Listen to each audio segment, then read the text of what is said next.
లో మొదటి అధికరణం అధ్యాయం 13 అందులో ప్రకరణం 9 గురించి తెలుసుకోవడం.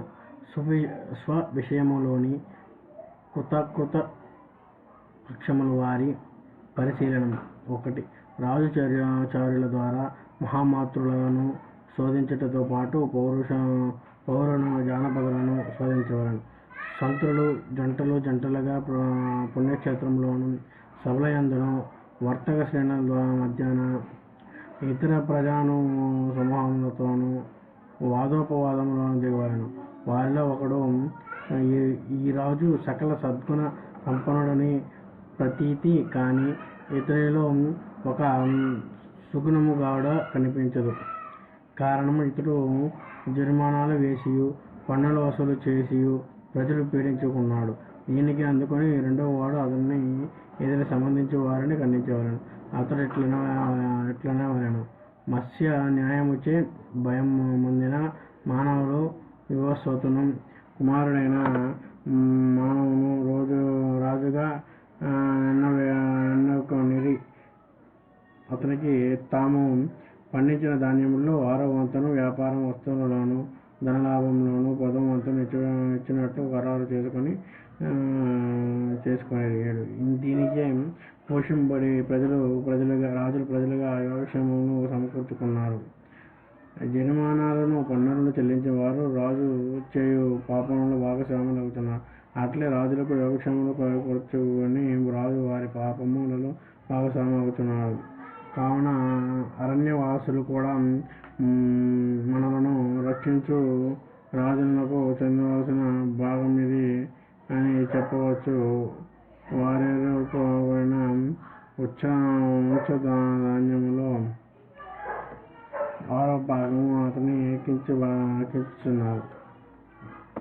రాజుల పదవి ఇంద్రియములు పదవియే రాజుల ద్వారా వారి గ్రహములను ప్రత్యక్షములుగా చున్నవి. రాజుల అవమానించిన వారు దేవతలందనకు పాత్రులగుచున్నారు కనుక వారిని చులకన చేయరాదు. ఈ విధముగా అతడు సామాన్య ప్రజలు అదుపులోనికి తేవలెను. వీరు ప్రజలలో వ్యాపించు కింవదతులను కూడా తెలుసుకొనవచ్చు. రాజు ఇచ్చు ధాన్య పశు హిరణ్యముల ఆధారముతో జీవించువారు మంచి రాజులలోను చెడు రాజులలో అతనికి సహాయపడినవారు. వానిపై కలహించిన బంధువులను రాష్ట్రమును అణిచినట్టివారు. అతని శత్రువును అతనితో విరోధించి అటవకు ఎదుర్కొనేవారు. ఇట్టివారు సంతృప్తులుగా ఉన్నది లేనిదో ఇండులయు జటిలియు వేషము ధరించిన చారులు తెలుసుకొనవలెను. సంతృప్తులకు సున్నవారిని మరింత ధనగౌరవమునిచ్చి పూజించవలెను. సంతృప్తి గావించిన వారికి ధనమిచ్చి శాంతింపజేసి తృప్తి కలిగించవలెను.